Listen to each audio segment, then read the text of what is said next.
It's 4:01, and I will call the Fire and Police Commission meeting of May 22nd to order. Clerk, may I have the roll? Commissioner Dozer? Here. Commissioner Jones? Aquí. Commissioner Lappas? Here. Vice Chair Hill? Here. Chair Herlinger? Present. Let the minutes reflect that we are all present. Are there any changes to the agenda? Chair Herlinger, we actually do have a change to the agenda. We're removing agenda item number 6 from today's agenda. Okay.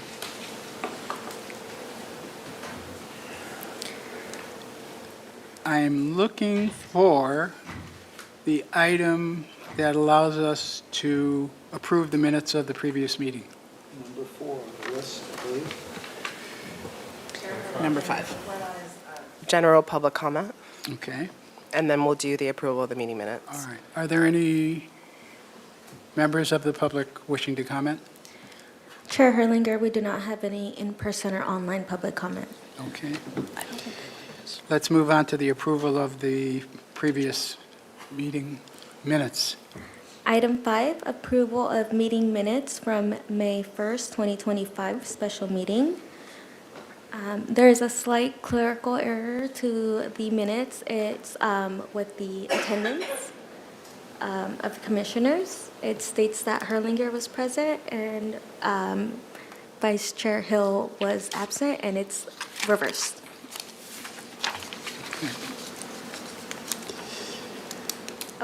With the change, do we have a motion to? Okay, are there any other changes? With those changes, Subject to those changes, I make a motion that we approve the minutes. Second. all in favor? Aye. Aye. Okay, Madam Clerk, could you bring us the next agenda item? Chair Herlinger, we just are waiting for a vote on approval of meeting minutes from Oh, you have to record May it. 1st.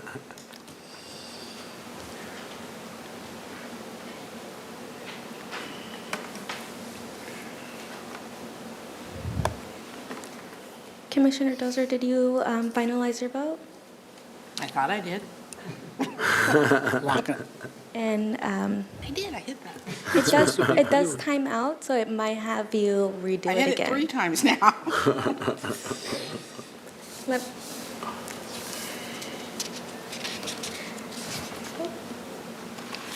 There. Okay. It was switching in and out because of the timing issue, so let me just start it again. And if not, we can go to an oral vote if we have to.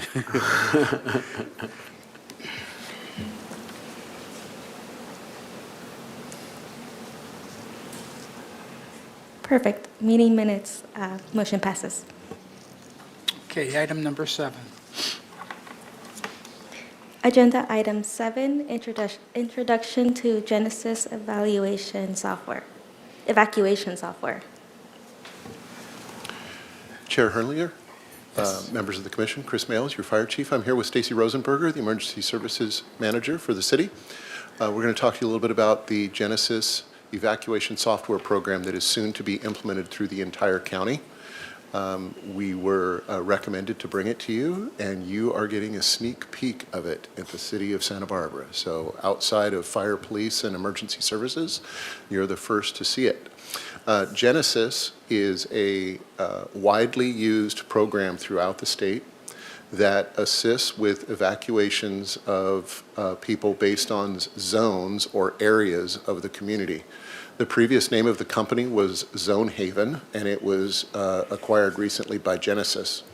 Again, it's an evacuation software program. Even though I'm up here as the fire chief, really, evacuation is largely handled by the police department.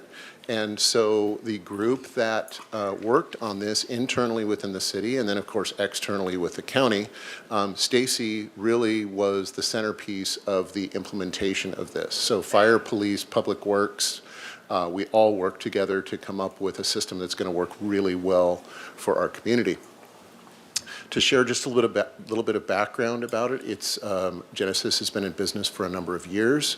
It's probably the largest evacuation software program that is used across the United States. It was funded by Homeland Security dollars. So Homeland Security money is filtered down from the federal government to the state, and then it's distributed out to counties. Within each county, there's a team or a group of public safety folks. It's law enforcement, fire, and public health that decide where the dollars are going to be spent each year that come from Homeland Security. So we funded this 2 years ago, and then subsequent to that, we have 2 additional years of funding up through 2028. So the initial funding was larger, and then the maintenance funding that goes on is a smaller amount. Should the Homeland Security money go away, we have a means to fund it throughout the county because it is used by every agency in the county. It's truly an all-risk evacuation program: fire, flood, law enforcement issues. It can be used for non-emergent issues like boil water notices, et cetera. But it is going to be a very rapidly deployable evacuation program that in near real time people will be notified. You may have seen it in use down in Los Angeles County with the January Altadena and Palisades fires. If you happen to look at any of the documents that were coming out, you would see areas that were being evacuated. You would see evacuation warning or evacuation order, and then you would see a number of codes behind those orders.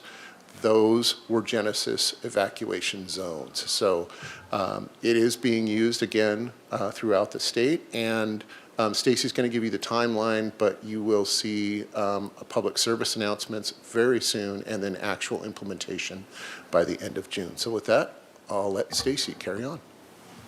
Good afternoon. So the chief gave a really good overview of what Genesis is, but I'll just touch on a few additional things.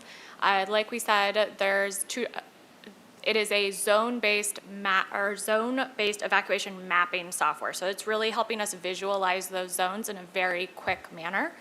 It has 2 different applications to it. There's an internal platform, which is for first responders and emergency managers. And then there's also a public-facing map or browser that can be used called Genesis Protect. So that's what you would see as the public.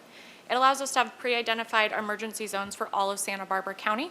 We did have zones previously, and we utilized those as a good starting point, but we've made a lot of changes since we implemented this process. So why do we need this? It's really going to enhance our communication and coordination throughout the county, and it will help us in the development of these maps. So previously, when we had evacuations, our field responders would be saying, we need to evacuate this area. You have a lot of north of this, south of this. It's kind of hard to visualize that, along with the fact that we then have to go into a system and draw a polygon in a map, put it into another system to then do alerting, so it's a longer process.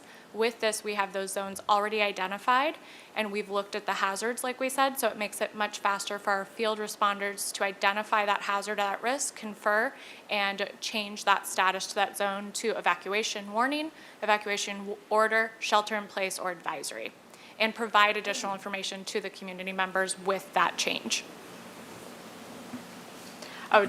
One thing I want to put out, this is not an emergency alert system. It does not replace our countywide emergency alert system, Ready SBC alerts. This just enhances that ability to see that map and see that zone, but we're using them in conjunction with each other. It's not a replacement. Notifications that I'll talk about a little bit later that come from Genesis Protect are like any notification you would get on your phone for when you have an email pop up or anything like that. It's not an alert like our wireless emergency alerting system or our Amber alerts that would come through on your phone and blare. So just a quick project timeline. Like Chief Mills said, we've started this. It's been a long process with our Homeland Security Grant Program funding awarded in February of 2023. We started actual zone modification and updates in August of 2024, and the county just finished our zone updates for all of the county just this last month. So we took a lot of time as a county and as a city, and we've really put a lot of work into making sure that these zones are going to work for us as a city and that we have good data behind it. We're currently at working through training and exercises, so we've had a lot of trainings this last week, so I thank my first responders who have been taking their time to go to those trainings. And we're working up to our June 24th launch date. So that is when we will be public, when all of our zones will show up in the Genesis Protect app for the county. So if you go on Genesis Protect right now, you will not see any zones, but on the 24th, that is when they will all be turned live and when you'll be able to see them and when we'll start using the system. So this process, through this zone refinement process, like Chief Mills said, we had an internal team, fire, police, public works, our airport, waterfront, IT, and we really worked very hard to look at each of these zones. We had 42 zones when we started with. We now have 125 zones.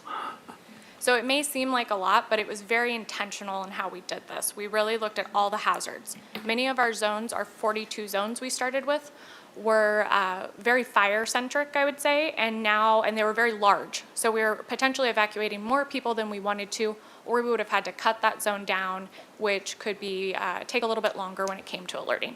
So we looked at flood, fire, tsunami, hazardous materials, shelter in place, you name it, we looked at it for any of the hazards that we have here. We also looked at our schools, and we looked at best practices from other cities and counties, and one of the things was making those zones smaller ahead of time was really beneficial. So for our schools, many of our schools are their own zone now. So if we have something where there's a shelter in place at a school or anything else, we're able to identify that specifically for the school and the surrounding neighborhood. Like I said, we did smaller zones, so when we have evacuations or other emergency protective measures needed, we may have to identify more zones, but it also means we can be much more targeted with that and evacuate as little people as possible. We also looked at our critical infrastructure, and we tried to keep the zones to main roads so that we're not cutting through someone's property or cutting through their house, and we're really looking at those roads as the boundaries. We also make Cottage Hospital an exclusion zone, so it has a zone around it, meaning that we would not have to evacuate Cottage Hospital unless absolutely necessary, so they would still stay as open even if the zone around them evacuated. Just a little bit more about the internal platform, which is called Genesis EVAC. This is the platform that the first responders will use throughout the county and other identified city staff. It has a lot of data in it, and this is one of our zones that you can see right now. You'll see it's identified by STB. All of the Santa Barbara city zones will be identified by STB and then three numbers. And you'll see on the one side, that's what our zone looks like. That is where City Hall is. Let me think, yes, that one is the one where City Hall is. Sorry, I've been looking at these a lot lately and moving between them. And with that zone, we get a lot of information. So you'll see next to it, we get a summary of the population that's there versus day versus nighttime population, potential amount of vehicles, acreage, structures, as well as we can have additional information such as critical evacuation facilities, and that's data that we can populate, traffic points, temporary evacuation points, shelters. There's a lot of data that we can add in, and so this is a living system that we're going to use, refine, and continue to add data in to really help our first responders when they're making these important decisions in regards to evacuation. This allows us to identify, be used during rapid onset events like a wildfire. We're quickly able to select this zone, change the status of the zone, and provide a reason. And in a rapid event, our city first responders could make that zone visible to the public immediately. We can also use this in a slow-moving or advanced warning event, such as a storm, incoming storm, and we'll be doing that in conjunction with the county. It's really going to assist with planning and for emergency protective measures and has a lot of good data in it. So this is the back end of what we'll all be using. A lot of this data is not made visible to the public, but some things we can make visible. such as shelters and temporary evacuation points, road closures. So it's going to be one really good spot for all that information. So individuals aren't having to go look at CHP for their road closures or Google Maps or other places. It's going to be one spot for them. And then the second part is Genesis Protect. This is our public-facing map, and can also be downloaded as an app. It's located at protect.genesis.com. If you go there right now, you will not see any zones for the city because we haven't turned them on yet, but you can look around and see zones for different counties that are currently utilizing the system. It'll also be hosted at readysbc.org/emergency permanently. It'll be embedded there so residents can go there for any information at any time. You can enter an address or click on zones to get information. And when you click on that zone, it provides current protective actions, if there are any, as well as a reason. It will also show evacuation points such as shelters and traffic control areas, provide a description of the zone, and then provide more information. We can put a link in for additional information for the community to go to. So this is used frequently, has been used frequently in Palisades for additional resource sites, for shelter sites, for additional aid for individuals. So it can really be tailored to how we want it to be tailored. One thing I will note is that protect.genesis.com is only in English at this time. So that is a concern that we have as a city, as a county. And so one way that we're going to be counteracting that is in that reason field. So the reason for why we are evacuating, we will be putting that in English and Spanish for every time we do that. Just like our alerts go out in English and Spanish, that reason field will be in English and Spanish as well. And like I said, this does not replace Ready SBC alerts. It's just another spot for information and a really good way to visualize it. Here's just a real quick look at the Genesis Protect app. Like I said, it's a mobile app that can be downloaded, available Apple and Android devices. If you have location services turned on your phone, it will detect which zone you're in, and then you can get notifications if anything happens in that zone, if the status of that zone changes. But those are push notifications, so they'll pop up just like your email or anything else, getting a text message. So they're not going to alert, they will just notify. And then you can also save up to 5 zones that you want to be notified on. So even if you don't have your location services on, you'll be able to save those zones and get notifications to those as well. Again, the app is in English only, but we will still continue to make sure that reason field is in English and Spanish. Now, as we move forward with this implementation, we're going to be focusing a lot on public education and outreach. We're doing a coordinated public outreach plan with the county. So you're going to start seeing a lot more information pushed out from county and all the cities and other jurisdictions on the readysbc.org webpage with additional information on this, as well as FAQs, videos, social media, digital ads. We'll be doing some radio, some PSAs, and some joint press releases as well. County will be going to County Office of Emergency Management. We'll be going to the Board of Supervisors on June 3rd. To provide a very, very similar presentation, and so you're welcome to watch that if you would like to. And then we will be doing a second phase of information where we're really going to focus on Know Your Way Out infographics. If you've heard the Know Your Zone campaign, we are not leaning on that. We are leaning on the Know Your Way Out. Many people forget what their zone is, don't remember that number at the time period, so we're talking about know your way out of your neighborhood. So we'll be working with the county to create for specific areas and populations more infographic information that can be shared and provided via flyers and other media. And that is just a little update from me. I'm happy to answer any questions. And our launch date, like I said, June 24th. That's when we'll be launching it.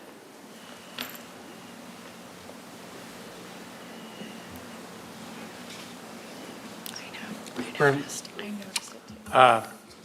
Good afternoon. Just a quick question.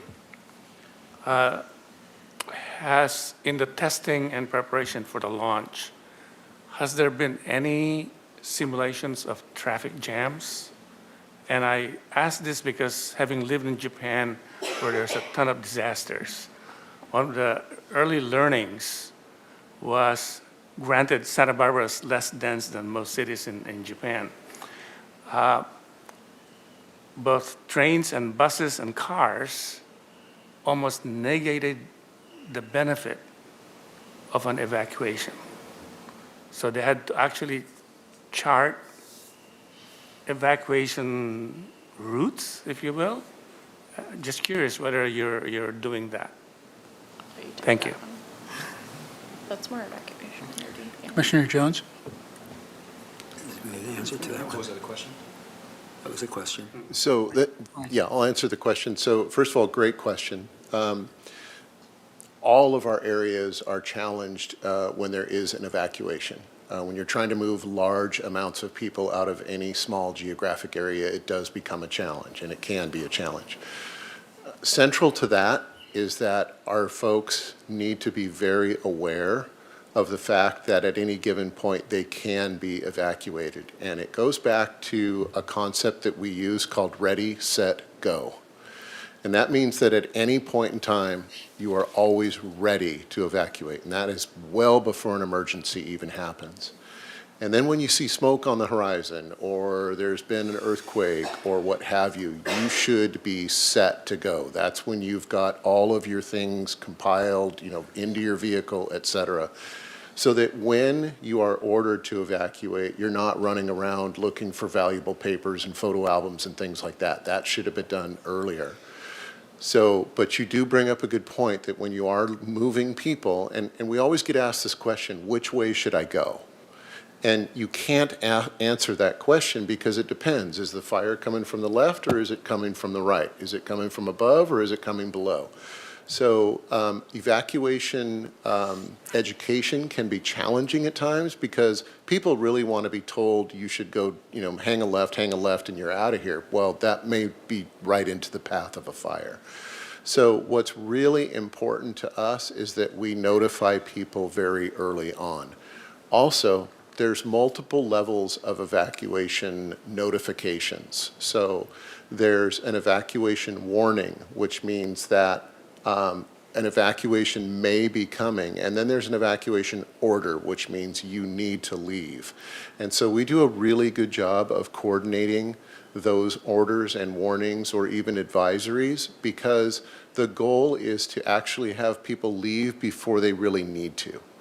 And if every single person waited to the last minute, it could be problematic. So that's kind of a long answer to a short question. We know it's going to be a problem. We have narrow streets. So all of law enforcement and fire, we lean toward early evacuation notifications. Thank you. Commissioner Jones?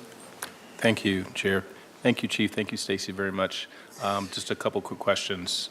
So you mentioned this funding came from Homeland Security, but you also then mentioned that there are ongoing costs, which would be significantly less. I was wondering if you can expand upon that, and then where were those, what budget will those come out of? Would come out of fire, will come out of something else related to the city? Sure. So thank you for the question. I was actually on the Homeland Security Committee when this was approved back in February of 2023.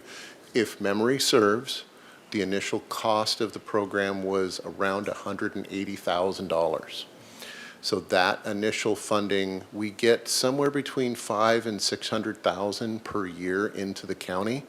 So we earmarked that money, that initial purchase of Genesis 2 years ago. And then the ongoing cost at the time, and again, I'm going off memory alone, I don't have the invoice in front of me, believe it was about $120,000 per year ongoing. So we have it funded for the next 2 years, but what you have to realize is that this is a county-wide program. So it's going to be from Santa Maria to Carpinteria. So if we don't have Homeland Security funding out past 2028, then it'll be a shared cost. So it'd be $120,000 divided by every government agency, fire, police, or municipalities in the county. So it's going to be somewhere for us ongoing in the $20,000 to $30,000 range, which is not a lot when you look at the benefit of being able to strategically move over 90,000 people at a moment's notice. Absolutely. I wholeheartedly agree. Thank you. You bet. And then there was an incident, this is more related to police and fire, and I wonder if Genesis was in place, this would have been applicable, where there was a State Street closure because of an accident with motorcycle, not a motorcycle, an e-bike, and there was a death, and it resulted in the closure of State Street between Mission and Pedregosa, I believe. So I wonder, in that instance, if this would have been, if Genesis was in place, if that would have been some sort of notification, hey, because there was an alert that was sent out, if there would have been, if Genesis would have been applied in that instance. No. Okay. So Genesis is for the evacuation and specific to the events that the chief has talked about and Stacy has talked about. We do something separate for something like that. We send out a Nixle alert, letting the community know that the street's closed. Right, which we There's an received. ongoing investigation, and then when the closure is open, then we open the closure. Very different than an evacuation. We don't evacuate the area. We're just trying to let the public know, if you're trying to go this way, traffic is not going to be friendly, so please choose another route. So we just, it's an information sharing piece and not an evacuation, or you can't be in the area, or that type of thing. It's the road's closed while the investigation occurs. So two very, very different separate things, two very different forms of communication. Thank you for that clarification. And Commissioner Jones, for the public that's watching, it's Nixle, NIXLE.com. You can register. I actually received the alert that night. Great. Thank you. I yield.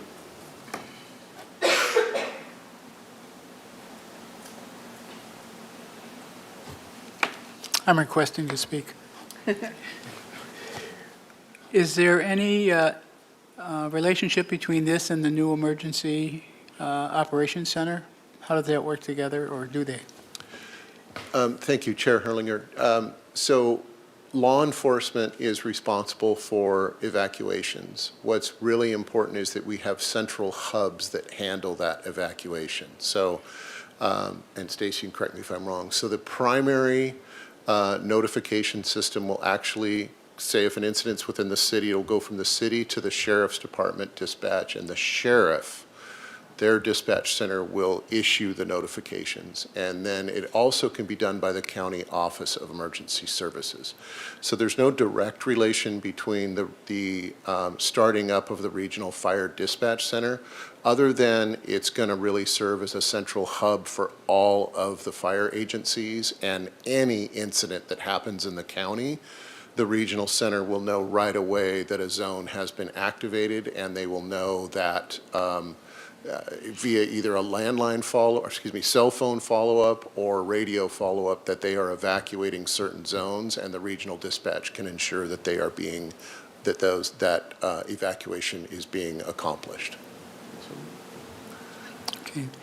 So this is not a question, but I'd like to request that you return to the commission like a month or two after the implementation and let us know how it's going.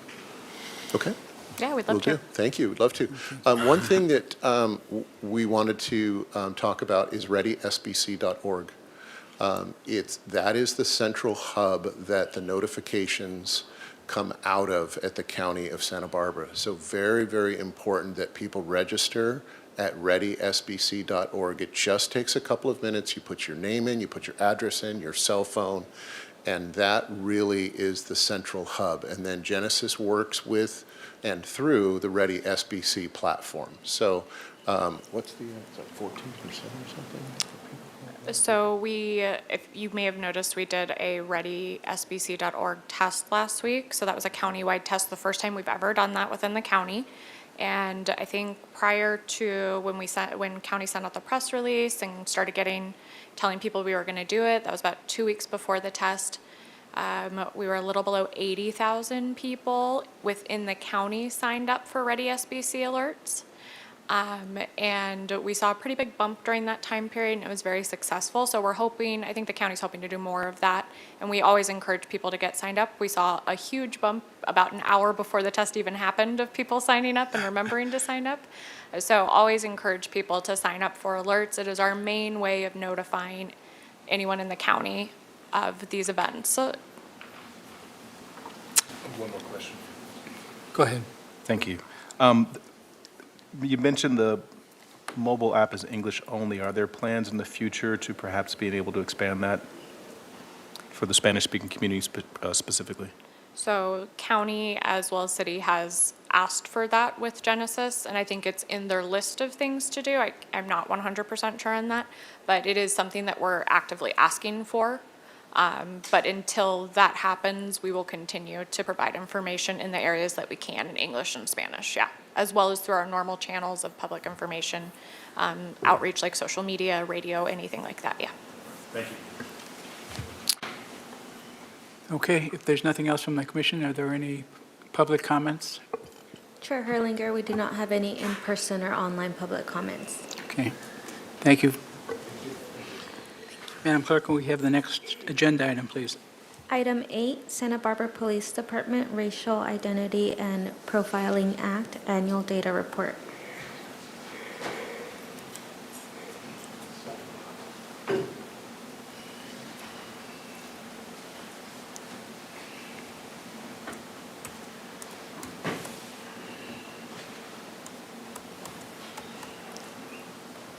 So before I turn it over to Commander Casapis to go through all of the data, I first want to express my appreciation to Charlie for his hard work on this, because this is no easy task. There is a lot of data.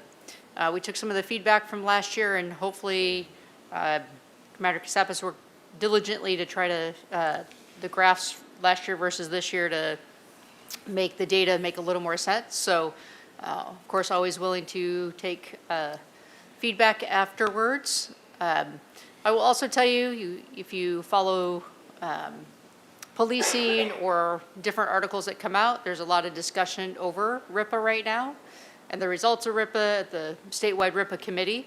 That aside, we do our best to try to provide the data in a way that is factual and you can see it. So like I said, if you have questions, I know you'll ask, but feedback as well, if there's things that we can clarify for next year as well, so. Great, thank you, Chief, for that introduction. And so a little bit about today. We have a lot to present to you. Today we're going to start with a recap of RIPA. Last year the Commission received a full presentation on the background of RIPA, which is a lot of information. So we'll start with a little bit of a recap today so that we can be on the same page with where this is at. We're going to go into a little bit about demographics, particularly City of Santa Barbara and the Santa Barbara Police Department. Then we'll talk about tests for disparities. There's a few tests for disparities that are used widely, and we'll go over 2 of them, which we'll use specifically during this presentation, before we get into the next step, which would be our data elements for the year. So that's our 2024 RIPA data, followed by a discussion briefly on our internal RIPA audits, and then of course a summary and opening it up for any questions the Commission may have. So again, a recap on RIPA. RIPA took effect January 1st of 2016. So this came out of the 2015 Assembly as Assembly Bill 953. And RIPA was founded after a series of high-profile national incidents. If you remember 2015, that's when Ferguson occurred, and a few other national incidents that brought a lot of attention to racial identity profiling. And so this was an effort to help eliminate racial identity profiling by law enforcement. And so what RIPA did was it required all California law enforcement agencies to collect perceived demographic and other detailed data regarding pedestrian and traffic stops. And one word that we're going to see a lot today is perceived. And so if you remember, the data that we collect is based upon officer perception, and that perception is at the moment when that perception can first occur. So it's not based upon what we see on an identification card, not what someone tells us, not what we learned during an investigation. It's the perception at the initiation of the contact.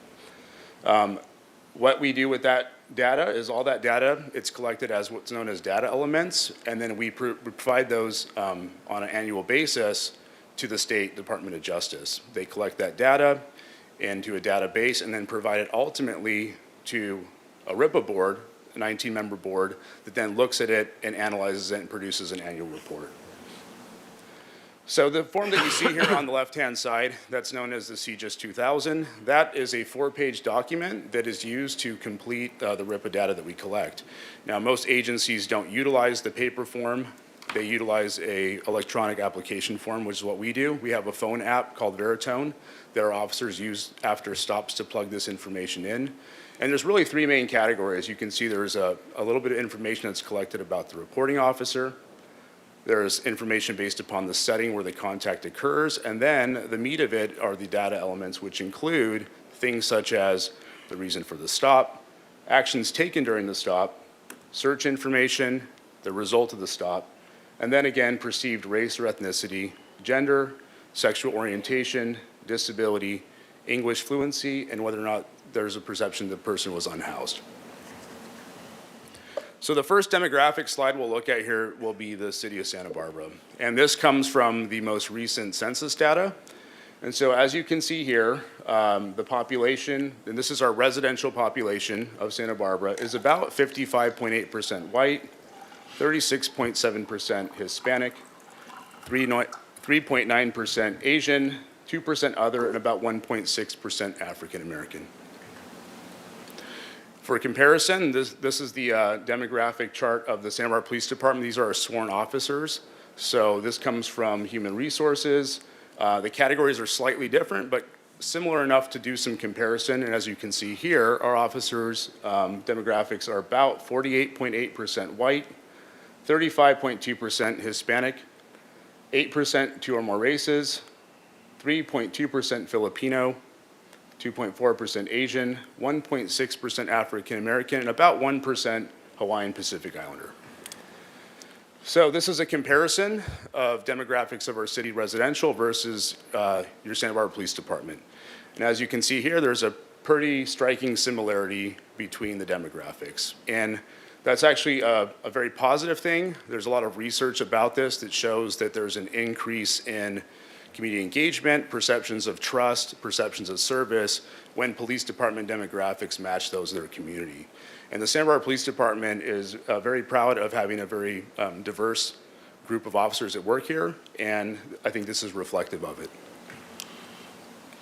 Next demographic slide would be the gender breakdown of Santa Barbara Police Department's sworn officers.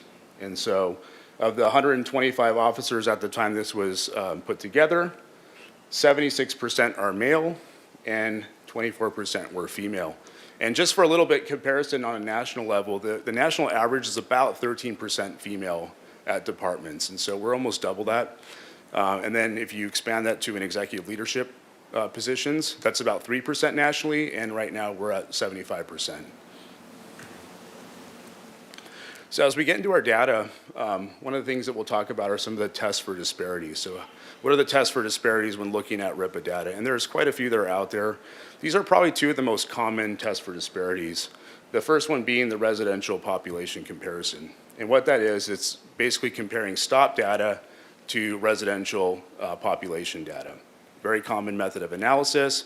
And this assumes that the distribution of who was stopped likely resembles the demographics of the residential population. Now, there are numerous challenges to this. We'll talk about in the next slide some of them that are applicable to Santa Barbara, mainly being things such as tourism, non-residential college students, census data collection, et cetera. And so we'll talk a little bit more about that.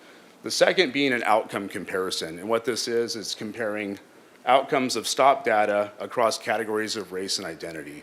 And so what you're looking at here is, do you have disparities in outcomes? So perceptions of what would be a positive outcome and a negative outcome, are there disparities in terms of what those outcomes look like? So a little bit more on the residential population comparison, some of the challenges we have here locally when it comes to that. First being that we do have a commuting workforce in the Santa Barbara. And so that upper right-hand image that you see there, that comes from the state data. It shows about 27,000 people commute into Santa Barbara County daily to work. Now, that's not strictly for city of Santa Barbara, that's for the entire county, but we know Santa Barbara City is a pretty major hub for that, so we can probably say that a lot of those numbers are winding up here on a daily basis. Second factor would be tourism, which is kind of our lifeblood here in Santa Barbara. And as you can see here, last year, they say we had about 7.2 million visitors in Santa Barbara, which equates to about 28,000 visitors a day. So these are some factors that can contribute to differences in terms of actual population at any given time as compared to residential population when we do that comparison. So now we're going to dive into our 2024 RIPA data. These are the different data elements that we're going to cover. So we'll talk about our count by month, our stop data by race or ethnicity, perceived gender, perceived sexual orientation, disability, English proficiency, unhoused. We'll talk about reasons for the stop, results of the stop, and then we'll sum it up with searches. So this will be our RIPA chart count by month for 2024. We average about 900 or so RIPA entries a month for a total of 11,581 in 2024. And you can see this was the same as last year, is that August is always our highest number. That's when we have Old Spanish Days Fiesta, which is a busy time for us, and a lot of those contacts do result in RIPA. And just for some context, last year our number was just over 10,000. We're about 1,400-ish extra this year. And I think as we've presented over the last few quarters, our mission strategies updates, we've had higher number of calls for service and also have fielded more proactive teams, which can contribute to that number as well. So this is our race and ethnicity perceived data for our RIPA stops for 2024. About 45% of those RIPA stops were on subjects who were perceived as being Hispanic, 43% white, 6.14% African American or Black, 1.75% Asian, 1.43% Middle Eastern, multiples selected at 1.21, Pacific Islander at 0.29, and Native American at 0.22. A couple things to notice here. For Hispanic and white, we've got about 5,000 in each of those categories, and you see they kind of substantially decrease after that. And so the data pools are a little bit different as we go down the list here. This is for gender perceived. And again, I wanted to mention all the titles that we see here on these graphs, these are what the DOJ uses, and so we're using the same titles here throughout our slides. But you can see perception of gender in 75% of our stops was a cisgender man or boy, 24.49% cisgender woman or girl, about 0.15% trans woman or girl, 0.11% gender nonconforming, and 0.1% trans man or boy. This next is a yes or no response by officers, and this is whether or not the subject was perceived as LBGT. The answer to that was no in 99.28% of our stops, and yes in 0.72% of them. Next would be perceived disability. In 98.58% of our stops, or RIPA contacts I should say, there was no perceived disability. In about 0.59%, there was a mental health condition perceived. Other disability at 0.47, multiples selected at 0.22, and you can see for the single digit entries what those categories were. Again, another yes or no, this would be whether there was a perception of limited English proficiency. And the answer to that was no in 92.35% of the RIPA stops we conducted, and yes in about 7.65 of them.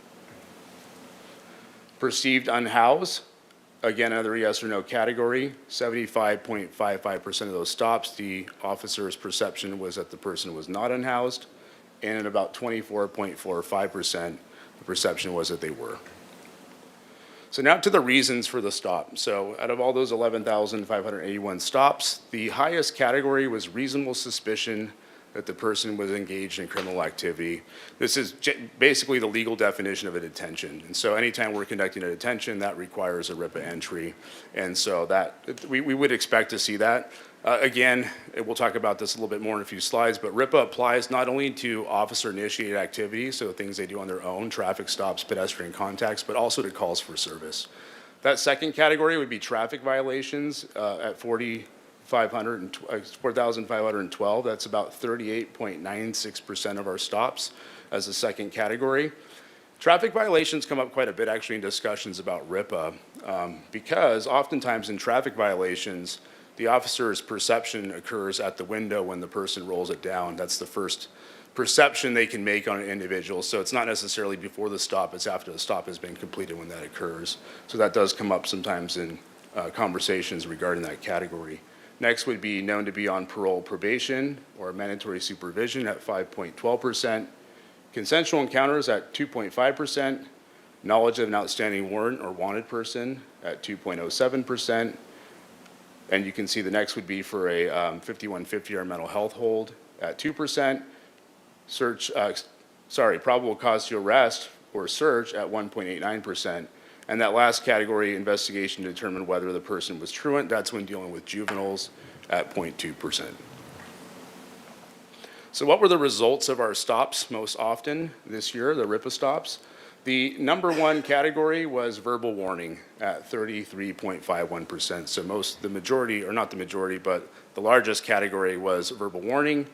The next category would be a citation for infractions. So this would be your traffic ticket type violation, followed by multiple selected. So that might be a warning, perhaps given on one issue, but a citation on another, something of that nature. Custodial arrest without warrant at 11.32%. That's going to be your probable cause arrest. In-field cite and release, generally maybe a misdemeanor cite where you're releasing somebody at 10.78%. A field interview card completed at 6.8%, and no action taken at 3.54%. So this next slide goes to that second test for disparities, so the outcome comparison. And so we included the three larger categories here, so white, Hispanic, and African American. After that, we started getting sample pools that were very low, so it was hard to conduct the same comparison.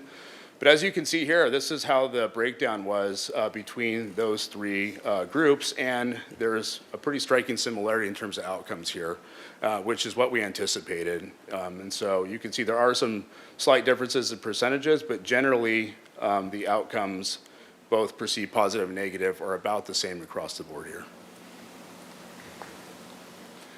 So now on to searches. About 68.22% of our stops, there were no searches conducted. So in about 32% of those stops, we did conduct searches. The incident to arrest search was the highest at 11.46%. Again, that's to be expected. Anytime we arrest somebody, as part of best practice, we conduct a search incident to arrest, and so we would anticipate seeing that as a higher result. A condition of parole, probation, or mandatory supervision would be next at 7.31%. Multiple selected at 6.42%. Consent given at 4.24%. And then you can see visible contraband would be next, and then we start getting into some lower numbers there. So I mentioned RIPA and calls for service. So we do RIPA entries for arrests, detentions, and stops that are both generated by officers, but also that are generated by the public calling either 911 or the non-emergency line. So those would be calls for service. So what does that ratio look like? For us, in about 66.83% of our stops were officer-initiated stops, so not calls for service. There were calls for service that we created ourselves. But a substantial number at 3,841, so 33.1%, those were generated by public calls for service. So one thing I want to hit on while we're talking about calls for service is what are the challenges of call taking and the possibility of responding to the biases of other. And so there's this concept of bias by proxy, which is defined as when an individual calls the police and makes false or ill-informed claims about a person they dislike or are biased against, And so we have the challenge, our call takers and dispatch and our officers, of potentially responding to the biases, whether implicit or explicit, of others. And so that's an extra burden on us to ensure that we're kind of weeding through those calls. So how do we do that? The RIPA board has made some recommendations about that, largely surrounding training. And so we obviously went over training a few months ago, but our department does quite a bit of training in areas including this. And then also one of the other things were discussion about officer and dispatcher backgrounds to weed out potential biases. And for both of those categories, those post backgrounds are super comprehensive. In fact, they include personal history statements, psychological evaluations, and polygraphs, all of which look into biases as well. So I want to talk a little bit about RIPA audits. So this is a proactive measure by the police department. So this is not a statutory requirement. This is not a policy requirement. This is yet another example of how we've decided that we want to ensure compliance with our officers. And so every month, our supervisors conduct an audit on the RIPAs of all the officers that work for them. And not only do they do that, but we include a few other things. So they also audit body-worn camera use. So are we using our body-worn cameras? Are we tagging those correctly? During that time, we also audit for bias-based policing. So we have a policy that about bias-based policing. We conduct an audit monthly on that. And we can also audit randomly for other issues that might show up in body-worn camera video that are policy issues. And so this helps us ensure compliance. Again, this is a proactive measure on our behalf to ensure compliance with RIPA, amongst other categories within our policy.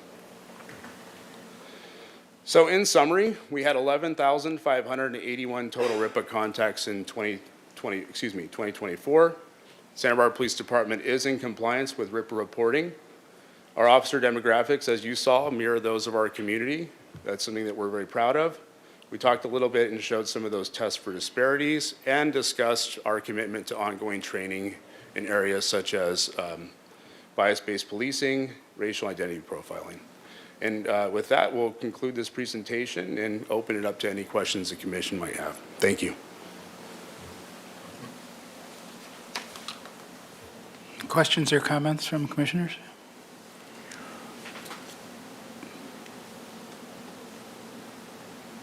Commissioner Hill. A comment, another stellar report.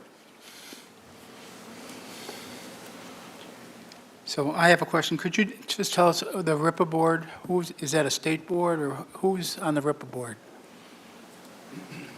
The chief might have to help me out here a little bit. My general understanding is a 19-person board made up of both, I think, folks in law enforcement, also people who are not.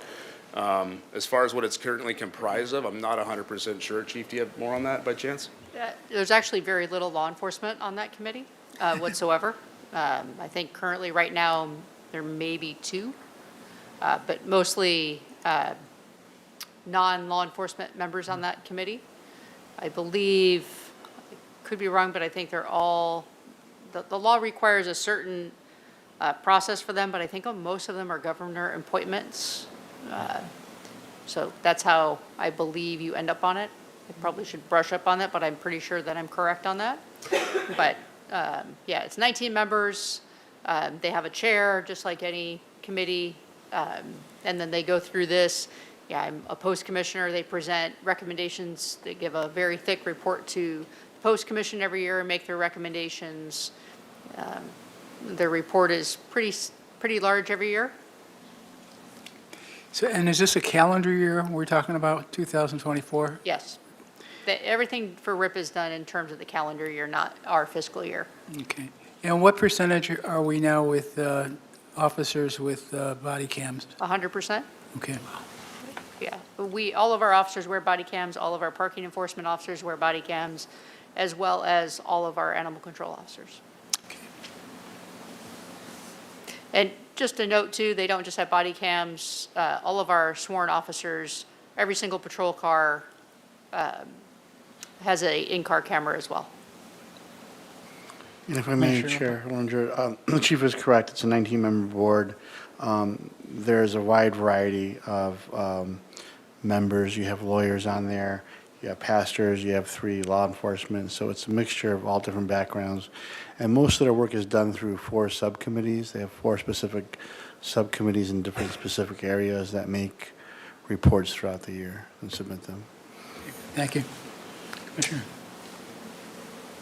Hi, just a quick one.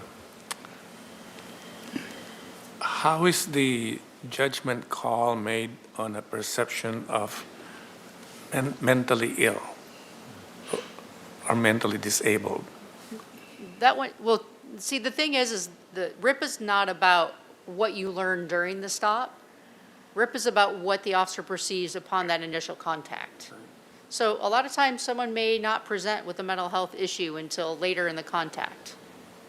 So this is about that initial perception. So sometimes it's because of a behavior, and maybe it's because of, they may be in the middle of an intersection yelling or something like that, or we may go on a call for service where the purposes of it is they're asking for officers to evaluate on a mental health, but this is all about that officer's initial perception. So it may come from because there was something in the call that indicated that the person had a mental illness or was suffering from some sort of mental health crisis, or it may be something that, they didn't know up front and it revealed itself later, and that would not be reflected in the statistics. So it's easy to distinguish between a drunk person or a substance abuse person from a mentally ill? It's not. That's why it's that initial perception. Okay. it could be, you may walk up to someone and think they are mentally ill, and it happens to be that they're under the influence. It could be vice versa, but this isn't about what you think 5 minutes into the stop. This is about what you think when you first walk up. So like I said, sometimes that's based on what the comments are in the call for service, right? Your perception may be as an officer because, the caller said, hey, there's someone that's intoxicated. So you're making that assumption, and then you start talking to them, and you're like, oh, not intoxicated, having a mental illness issue, but it could be vice versa. So it really depends, and it's upon that officer's initial perception. Commissioner Jones. Thank you. Commander, great presentation. I'll echo Commissioner Hill's comments. I'm not quite sure how to ask this, so I'm just going to try to be as sensitive but as direct as possible. When you mentioned bias by proxy, are you referring to incidences that are more popularly known by an individual's name? No, I'm not. You know what I'm referring to? I'm not. I'm actually not familiar with what you're trying to say. But when I mention bias by proxy, I'm just talking about the concept in general. The fact that officers are oftentimes, and dispatchers, placed in a position of potentially having to respond to the biases of others, and how that can be very challenging for us. Also, when it comes to call taking, some of the training that goes into ensuring that if somebody is being outright explicitly biased, that we're fielding those calls in a way that we're sensitive to what we're saying officers to potentially respond to. So in other words, so thank you for that. I think you affirmatively answered my question. So in other words, if someone calls 911 and claiming that there's an emergency because of someone, but that actually is a reflection of that individual's bias and not an actual emergency, that's what this is recording, correct? Partially, yes. And again, those potentially explicit biases, but also maybe implicit biases that we're responding to. But that's always a challenge to law enforcement, is that as a call taker and an officer, we want to go and serve our community. We want to be responsive to calls for service, but we also have to understand that potentially those situations can put us in a place where we're responding potentially to the biases of others. And so having that approach of both training on the front end and also understanding that as we're responding to calls is helpful for officers. And that's what I was trying to get at with the concept of bias by proxy. Perfect, thank you. I can give you a further example, just that I think may give the commission an example that's real life. So if someone calls in, a citizen calls into dispatch and says, there's a male with dark colored skin walking around my neighborhood and I don't recognize that person. Can you send an officer? That would be exactly what Commander Casappas is talking about. So then our expectation is that dispatcher is asking additional questions to establish it's not illegal to walk around a neighborhood. What are the other factors that make you think that there's something happening? So, are there other things? Because someone walking in the neighborhood, just because you don't like the way they look or your perception is not a reason for us to make a police contact. So that is where then the dispatchers really earn their money in asking additional questions, and often don't make friends with the community when they ask those additional questions, right? Because then why can't you just send somebody? Why are you asking all these questions? But that is one of the reasons that dispatchers ask so many additional questions, because we're trying not to send an officer into that type of situation where it is the call for service is just because of someone else's bias, and there's no actual criminal wrongdoing or anything that makes this person suspicious other than, the bias of that person calling. And it's a very tricky thing because, like I said, we then get community members very upset that we're not just sending an officer and we're asking all these additional questions. Because, trust me, I've fielded those calls as a chief and throughout my career, where they're upset that we didn't just send an officer. But we're very clear on there has to be some sort of criminal behavior or something that is truly suspicious about their behavior that warrants a police response. So I just wanted to give a little more clarification to exactly what Commander Casappas is referring to. I appreciate that, and I just have to say, because this name has come to mind, and I remembered the Trayvon Martin incident, and I believe, if I recall correctly, dispatch was doing exactly as you just described, Chief, and unfortunately, it still wasn't sufficient. It wasn't enough to prevent Trayvon from being killed that night. Yeah, and I don't know that, we do the best that we can. It's continuous training. It's,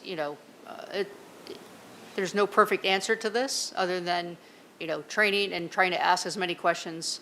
And the other piece, and I've said this before, is that's where the work in the community is also just as important as it is in the police department. And addressing biases in the community is just as important. This isn't just address the biases, in the department. This is also how we as a community address biases as a community too. Because you can't just do work in the department without doing the work in the community. Absolutely. Absolutely. Thank you. Commissioner Joseph? Commander-in-Chief, I think you guys have been collecting this data, or at least police departments have been collecting this data for a number of years now, or at least a few. What specifically is the outcome? What's the analysis of this? What has it taught us, or has there been training? What has Santa Barbara PD done as a result of this data? What does it tell you? Well, to me, as the chief, when I look at this data, it tells me we're doing something right. It means that the training that we are doing, the audits, the reviews that we do of body cam, all of the things that we are doing to ensure that we are policing in a way that is appropriate, that's what this data shows us. I don't like to get into the state data because, they run their numbers and all of those different pieces. And as you know, data can be put whatever way you choose to put it in terms of your messaging. But for us specifically, that's why we're here. We present the data as it is. And if there were issues where we were seeing disparities, then we would want to look and do further evaluation as into the why. And there may be, no particular reason that it has to do with how we're policing it, but there could be too. But that is also why we do the audits and spend a lot of time making sure that we, our stops are not biased. And the way in we're treating the community is not based on biases. And it's also one of the reasons that, yes, Post has standards for backgrounds, but we do polygraphs and we ask those questions. The amount of work that goes into looking at an applicant's social media is quite a bit. Looking for what posts they've done, what they've liked, whatever is public. Now, we can't ask them for their password and go in but anything that is open to the public, which is, as you know, most people put it right out there, that is all of the things that we're looking at too. And so if we're seeing things or we see a trend, then that's where we communicate and we stop and go, all right, do we have a training issue? Do we have a hiring issue? What is the issue? But that's what we're looking at when we look at the data. And for us, the fact that our stop data and our hiring data, the demographics of our department, and all of the things combined tell us and tell me specifically as a chief that we are continuing to move the department in the right direction.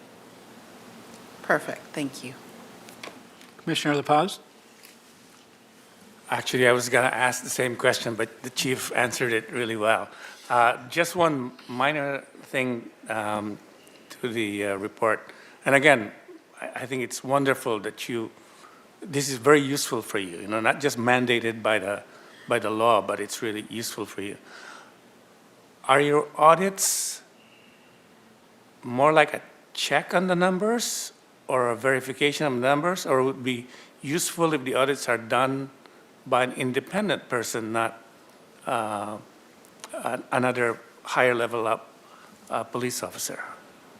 So I expect my sergeants, because the sergeants are the ones that are conducting these audits, to know what their officers are doing. It's really important. Yes, there can always be an independent review of that, but it's really important that sergeants know what their officers are doing. And the expectation is that they're reviewing the video. It's not just, hey, is it there? But the expectation is that they're reviewing the video. They're making sure that they don't see those. It has to be random. We put requirements in that, and then that comes all the way up to community accountability, and it can be reviewed at multiple levels. So if there's any indication that we think there's an issue, we can do an audit on top of the audit, and we can also, look at that too. And the other indication for us too is if we're getting community complaints showing that we have more than, the usual numbers in terms of bias, that's also, we can go back and look. Or we have an officer that gets multiple complaints for bias. So there's multiple checks and balances that we have chosen to do. Like Commander Casap has pointed out, no one mandates us to do these audits. That is something that we as a department choose to do and will continue to do, because that is that piece of, you know, we want to stop it at the lowest level before it does become a complaint or before there does become a problem.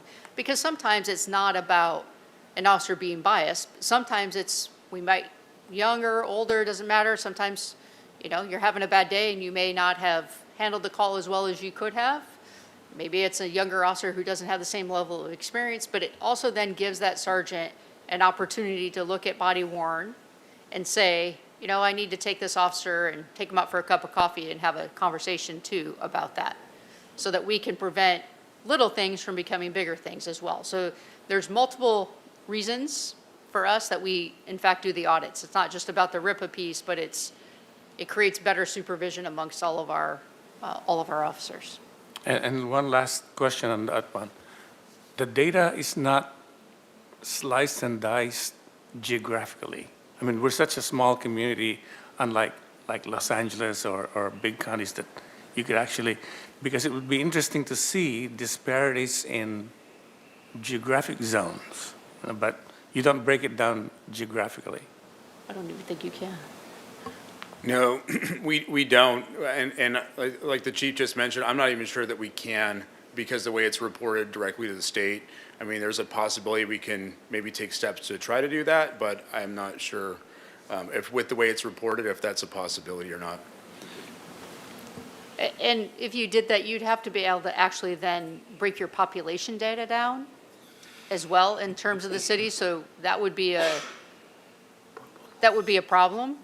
And then I think you get into some issues too, like you take the waterfront area, and that's largely tourism. So I don't know actually how you would do that without creating additional biases, quite frankly. So. Do we have any public comment? Chair Herlinger, we do not have any in-person or online public comments. Moving on to item 9, overview of traffic safety analysis and past and present approach to traffic safety.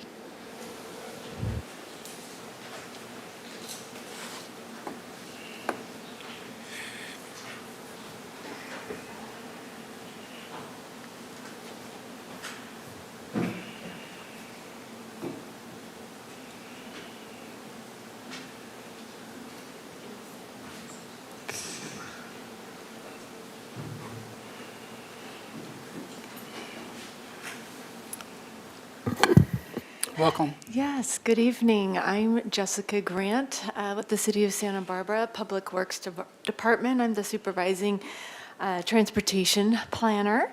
And joining me to my right is Derek Bailey. He's the city's traffic engineer, also with the Public Works Department. And so tonight, we're here to talk to you about the Safe Streets for All planning effort for review of the traffic safety analysis and past and present approach to traffic safety. What we're wanting from the commission tonight is just to provide comments on our safety analysis as well as the past and present approach to traffic safety chapters that are part of the Safe Streets for All plan. Just a little bit background, the Safe Streets for All grant program is a federal program from the U.S. Department of Transportation. And they have two primary programs within that grant program, one being for planning and demonstration grants to put together safety action plans, which is the grant that we received. And then the other component of the program is implementation grants. So that would be like a road safety project, for example. Oops. So Back in this past fall, we were awarded $799,000 to put together this plan with a 20% city match. And the purpose of the action plan is to prevent traffic-related fatalities and severe injuries within the city while increasing safe, healthy, and equitable mobility for all by identifying infrastructure improvements that remove barriers to safe mobility. This effort kicked off back in fall of 2024. And to the right is, under the federal grant program, are the required chapters for this action plan. And so their leadership and commitment and goal setting, that's something that we have that's pretty robust already. We are a Vision Zero city, and if you don't know the term Vision Zero, that council adopted that strategy back in 2018 to basically get to zero of fatalities and severe injuries within city roadways. But the other components of the chapters, the safety analysis and engagement and collaboration, equity considerations, policy and process changes, strategy and project selections, and just transparency through the whole process. But really the whole backbone of the whole action plan stems from the safety analysis. And this is a 2-year planning effort, and it's very common when cities work on planning efforts, is that you put together the plan in its entirety before reviewing bodies. Ultimately, City Council will be adopting this action plan.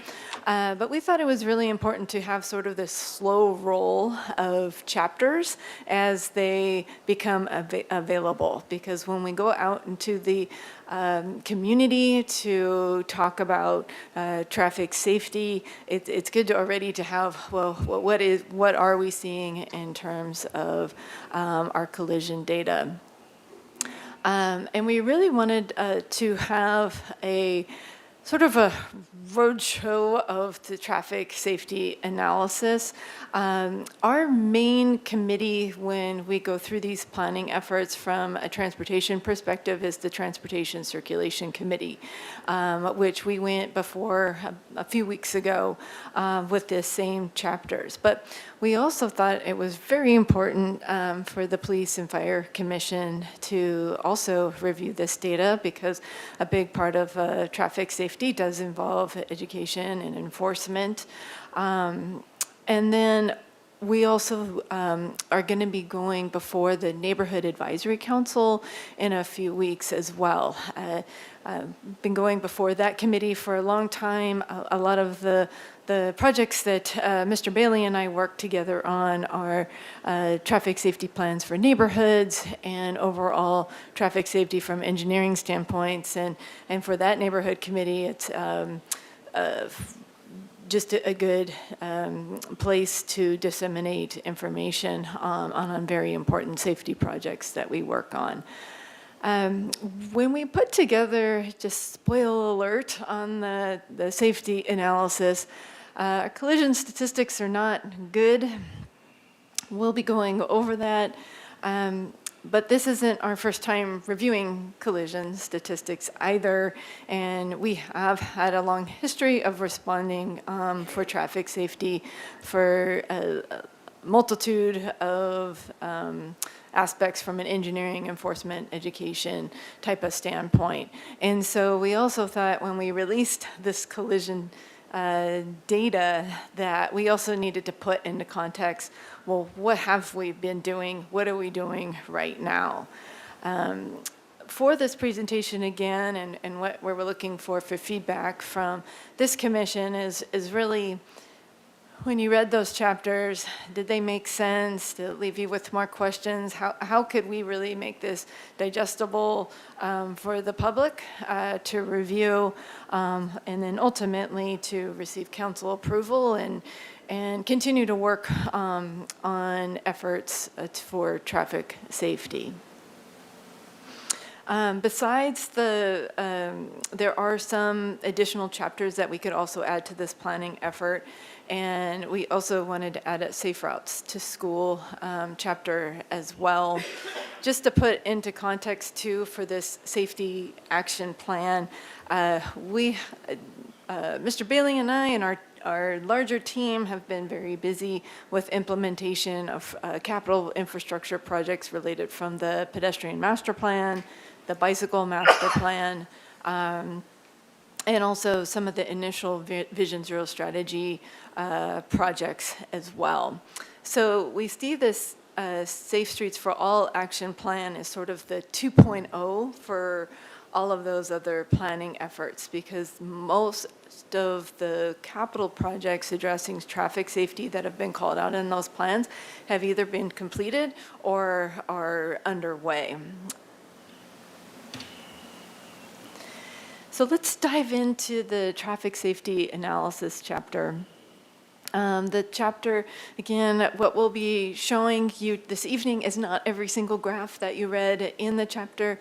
I'll provide a high-level view of our analysis, and then I'll go into, again, past and present of traffic safety. But for the traffic analysis chapter, this is what we focus on, is about the data. We did as far as the analysis, it's over a 5-year period from 2020 to 2024. Why just a 5-year period? When we seek funding from various grant sources for traffic safety, a lot of the collision statistics are typically based on a 5-year period. So you couldn't, when we're writing the grant applications, bring up a collision from 20 or 30 years ago. It has to be current information, and so that's why this chapter just focuses on the 5 years. As we mentioned, we kicked off this pool planning effort in the fall of 2024. And we were debating, do we go from 2019 to 2023, or do we start 2020 to 2024? We had a huge uptick in collisions in 2024. So that's why we had a little pause on the kickoff to gather that year in 2024. We thought that was important as far as for our analysis and then subsequent messaging for the community. It also focuses on the collision severity. We'll go over the long-term collision trends, knowing where to focus collision reduction efforts, who are our vulnerable users of the roadway, the driving under the influence collision data, the importance of having a high injury network map, and then again, the trends that we're seeing resulting in severe and fatal injuries. So there's different types of collision severity when there's a police report that's done, and these are the 5 categories: fatal and severe injury, other visible injuries, complaint of pain, and property damage only. We tend to focus on traffic safety for the fatal and severe injuries when it comes to seeing if there's engineering solutions and enforcement, education, et cetera. That's our more reliable data versus, like, for example, the property damage only. We don't always, all of our collision statistics are based upon reported collisions, so not all property damage only are reported. And so a better data source for us is to, again, focus on the more severe injury range. This is just a general, the long-term collision trends, again, represented by all severities. And as you can see, that 2024 year is trended upwards. You'll notice that starting in 2019, you'll see that there's motorcycle and moped collisions represented here. It's before 2019, we had included those in the vehicles only category. But after going through our peer reviews with police and fire, but police were very insistent that to separate out that road user because it is another vulnerable road user on our network. And so that is why we have on the 2019 year that represented.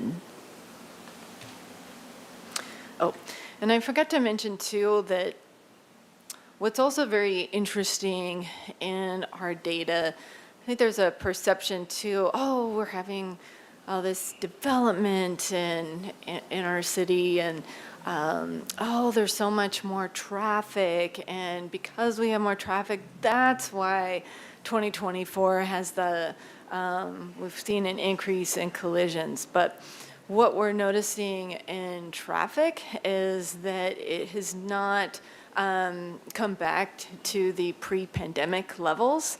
So that's actually, so when you hear or see those comments, that's not necessarily true. We are just seeing a high number of collisions, but it's not because it's an increase of traffic. So knowing where to focus our collision efforts, most of the collisions resulting in injuries do happen at intersections. About 62% of our collisions are at intersections. And this graphic just shows a breakdown of all-way stop versus traffic signal, etc. And so who are the victims? The share of the fatal and severe collisions by travel mode. You'll see that who's overrepresented in the severe and fatal injuries are cyclists, pedestrians, and motorcycle drivers. And this is just kind of two ways to show that from a bar graphic and pie chart. So this is also interesting. Well, what time of day are the collisions happening? You'll see the highest number of injury collisions do happen from noon to 6 p.m., but the severe injuries and fatalities happen in the evening time frame, with the midnight to 6 a.m. happening the most. And so for all of this, with parents that have lectured, nothing good happens after in the evening, late evening or early morning hours. That is definitely the story that we see in our City of Santa Barbara collision data information. And why are the collisions happening? Again, the top primary collision factors for collisions resulting in severe and fatal injuries is unsafe speed, followed by unknown. And unknown comes up quite a bit where it can't be determined. I think we struggled with, do we include this? Because sometimes it's not really helpful, but it's still, sometimes it's known later after the traffic collision analysis. But in terms of when we're initially pulling together the data, that is a big category, but nothing that we can primarily address. Another big one is driving under the influence, and then improper turning, and then followed by the auto right-of-way violation. And then the other graphic, the table 4 to your right, is the top 5 collision types for collisions resulting in severe and fatal injuries. The top one is actually, it's called the other category. But if we dive into the other category, you'll find that the collision scenario 94% of the time involves a bicycle. And then followed by broadside vehicle versus pedestrian, vehicles hitting a hit object or rear-end collisions. And who is at fault for the severe and fatal? Drivers make up 51% of who is at fault, followed by cyclists, then pedestrians, and then motorcyclists. Then we have the category of fault cannot be determined. It would be unfair to say that that's all because of drivers or cyclists or pedestrians. I would say that 21% is probably spread probably fairly close to evenly amongst the categories. The graphic to your right is figure 9 that was in the chapter at Party at Fault by County Location. I think this one's really interesting because I think for Santa Barbara residents, it's very easy for us. We are a tourist town, and then to point the finger and say, well, it's all the LA drivers that are causing all of our collisions, or insert whatever city that you think maybe the tourists are coming from. But what we're finding is that between 80 and 84% actually are South County residents that are, again, primary for all severity collisions. This is important to know because if we're doing education efforts, we know that the audience that we want to target is our South County residents. I wanted to share this graphic again. Driving under the influence, I don't think that a lot of our residents know how big of an issue DUIs are in our city. This was a really interesting graphic, sort of the heat map of DUI-related collisions with the highest concentration of DUIs is in that dark red, orangey color. And it's a really important graphic because you'll notice that all those black dots are where we have on-site alcohol sales. So as you can see in the bright red areas, that represents really our downtown and State Street and our bar areas of the highest number of DUI-related collisions are. So with all of this on this 5-year collision analysis, when we first did the Vision Zero strategy with City Council that was adopted in 2018, we represented a 10-year time frame of collisions, and we showed it in it was a heat map.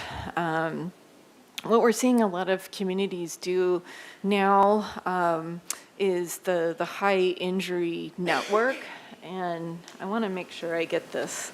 Just going to pull up one of the statistics, but the area in red, that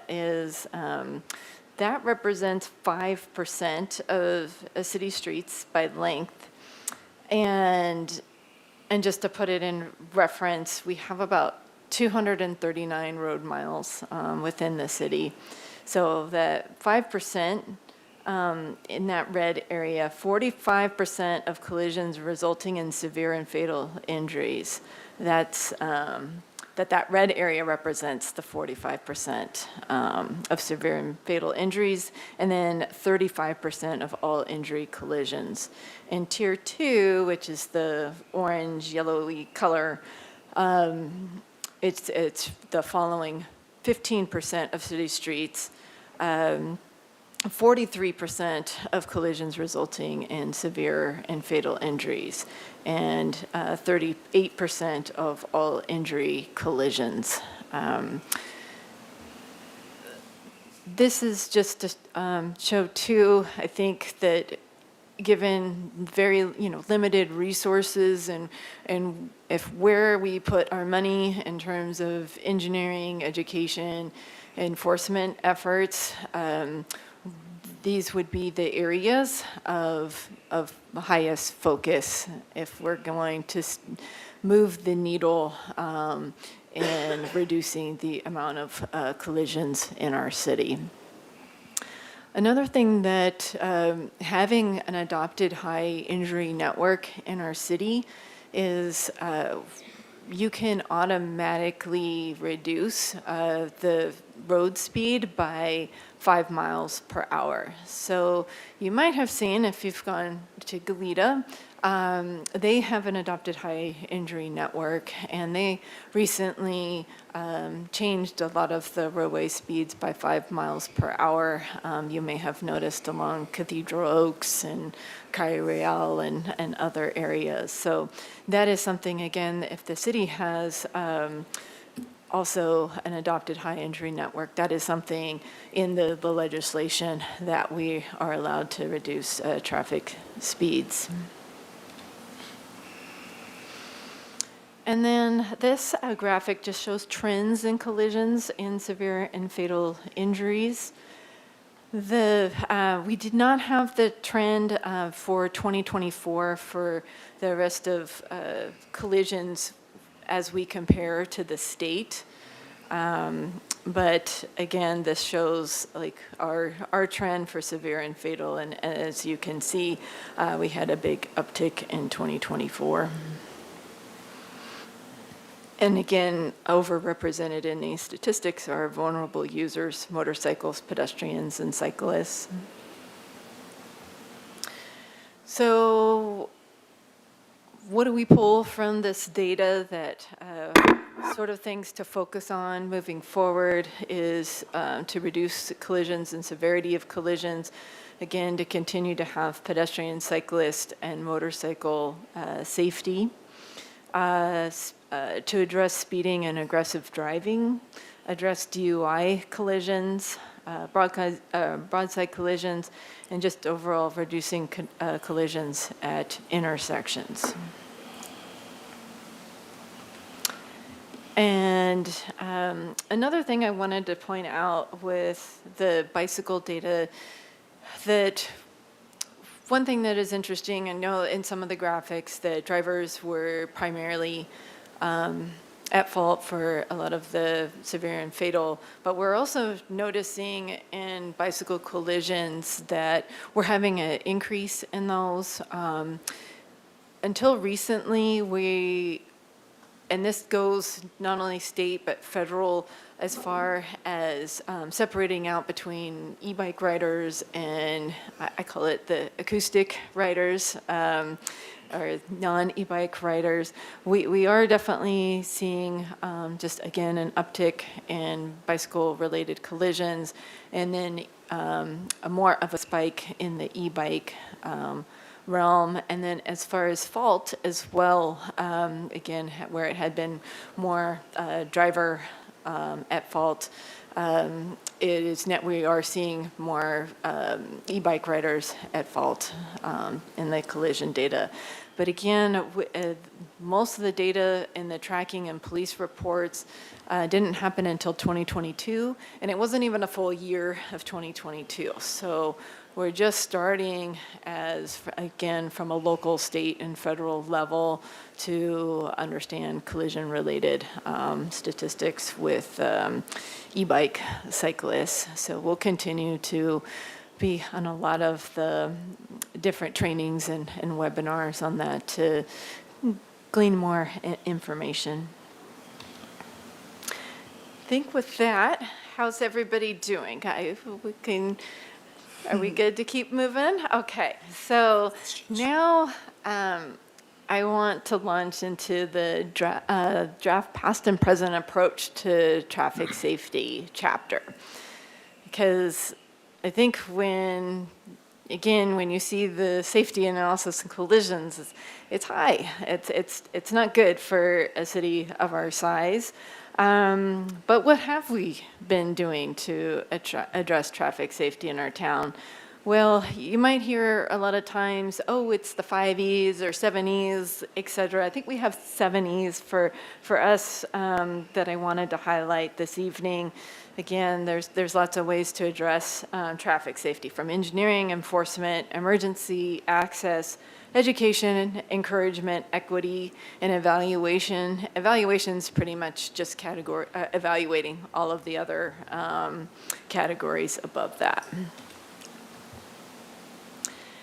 So when you have read the chapter on engineering, you'll see that we have had a lot of projects recently related to addressing pedestrian safety, cyclist safety, overall road safety.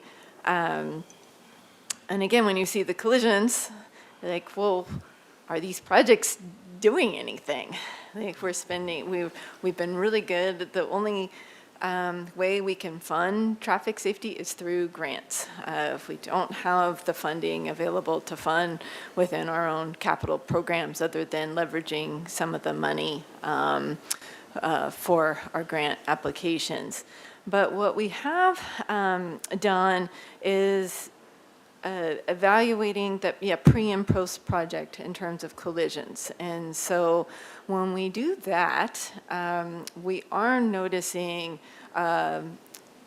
big statistical differences on having where the collision does have an engineering solution, that we are seeing a significant reduction in collisions at those intersections once engineering treatments have been introduced. So that's like putting in curb extensions, rapid flashing beacons. Sometimes it's a lane reduction, a traffic diverter. There's all these different types of things that are the Transportation Circulation Committee. We go into acknowledging and all the projects and pre and post analysis that committee sees. So that's really promising to see that. But we also know, like, well, why aren't we at zero once we have the engineering treatment in? And not all collisions can be addressed with engineering. For example, driving under the influence, you can't design a roadway for that. There's some things with our traffic safety projects that are just immediately successful. So from an accessibility standpoint, that say you're in a wheelchair and now the corner of the intersection has an access ramp. As soon as that is installed, that's immediate success. Also, some of the push buttons, again, for those with adaptive needs. There's also a lot of engineering projects where we don't necessarily focus on the collision prone streets or or that are dominated by vehicles. So we do look at a lot of alternative routes, especially for our safe routes to school. Instead of navigating residents on maybe more the vehicle-driven street or the street connecting the freeway, is there an alternative route to get kids safely to school, to parks, to the after-school programs, et cetera. And so some of those, like when we look at measuring success, is like through the travel mode shifts. And did we create roadways where kids and families now feel comfortable walking or riding or rolling their scooters to school? And so some of the projects that were highlighted were bike-friendly streets that recently went in on Gillespie and San Pasquale and Aliso, so it mixed in the west side and east side. So we're seeing big improvements in safety along those routes.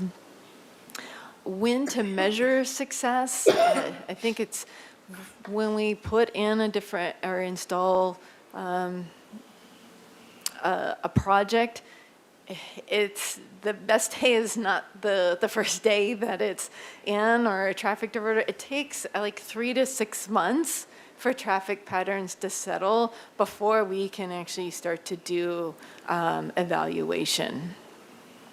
So I think that's important. You'll see a lot of times in the media, oh, this is terrible, or whatever. And it's usually within the first couple weeks of said treatment.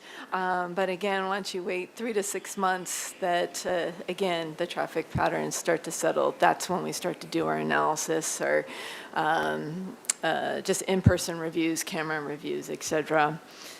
And then another thing is, for measuring success from an engineering standpoint, is it takes a long time.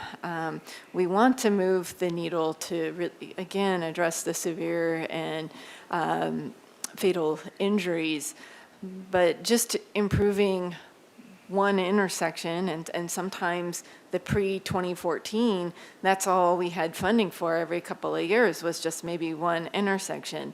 But when you think of walking to work or to school, typically that's a half a mile. Well, that half a mile needs to be safe, not just that one intersection.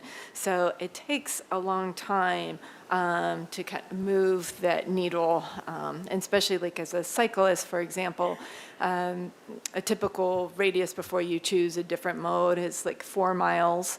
A little bit different now with e-bikes, but just think of when we look at our road network, then you want to be looking in the 4-mile chunks, and yeah, does that person from their home to their work or to school or to the beach, how is that route safe? And so really it takes several projects before, again, we start to move the needle in decreasing collisions. This next one is enforcement. And there's, I'm just highlighting one of the graphics. There's many in our enforcement section of this chapter, but this is a breakdown on the left, a citation by vehicle code violation, the most common ones.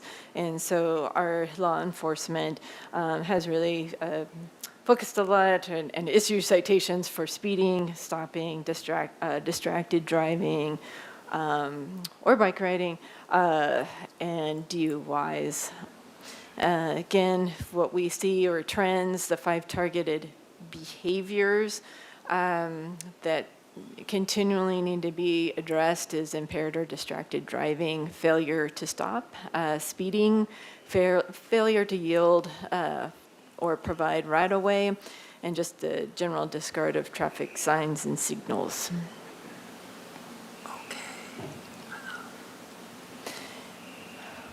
One of the E's is emergency access.